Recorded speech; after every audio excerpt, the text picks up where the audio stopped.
তোমরা অনেকেই জিজ্ঞেস করেছিলে যে এই রাগি পাউডারটা আমি বাবুদের কীভাবে বানিয়ে খাওয়াই। তো চলো আজকে তোমাদের সঙ্গে সেটাই শেয়ার করব।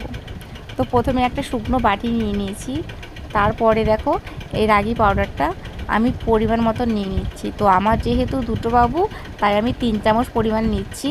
তোমাদের যদি একটা বাবু হয় তোমরা সেভাবে মানে যেভাবে খাবে পরিমাণ মতন বুঝে তোমরা নেবে। তো দেখো আমি এবার এর মধ্যে জল দিয়ে দেব।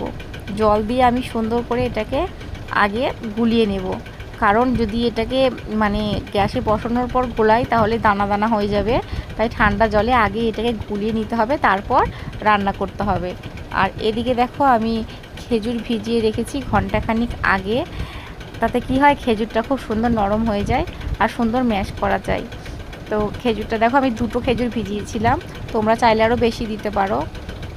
আর সুন্দর করে ম্যাশ করে নিয়ে এবার দেখো ছাঁকনি করে খেজুরটা আমি ছেঁকে নেব, তাহলে পরে কি ওদের মুখে এই খেজুরের খোসাগুলো আটকাবে না। তো দেখো আমার হয়ে গেছে। তো তোমরা যদি চাও এর মধ্যে খেজুর দিতে পারো, বা বাচ্চার 1.5 বছর বয়স হয়ে গেলে একটু গরুর দুধ দিয়ে তোমরা রান্না করতে পারো। আর ফর্মুলা মিল্ক যদি চাও তাহলে রান্না করা হয়ে গেলে নামানোর পর তোমরা এর মধ্যে মানে 1 চামচ 2 চামচ যেমন চাও পরিমাণ মতন তোমরা ফর্মুলা মিল্কটাও দিতে পারো। তো আমার যেহেতু ফর্মুলা মিল্ক শেষ হয়ে গেছে, তো আমি এটা শুধু রান্না করছি। তো দেখো আমার রান্নাটা প্রায় হয়ে গেছে, আমি খেজুরটা দিয়ে দিলাম। তো এটা গ্যাসে মোটামুটি 4 থেকে 5 মিনিট জাল দিলে খুব সুন্দরভাবে রান্নাটা হয়ে যায়। তো আমি 4-5 মিনিট জাল দেওয়ার পর দেখো এরকম। আর এটা একটু সামান্য পাতলা করে নামাবে, কারণ এটা না ঠান্ডা হয়ে গেলে জমে যায়, মানে গাঢ়া হয়ে যায় আর কি।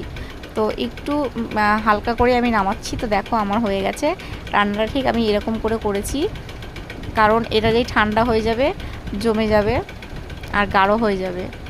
তো দেখো আমি নিয়ে নিয়েছি, আর বাবুদের খুব খিদে লেগেছে, তো যার জন্য আমি একজনের খাবার রেখে দিচ্ছি আর একজনের খাবারটা আমি ঠান্ডা করে নিচ্ছি।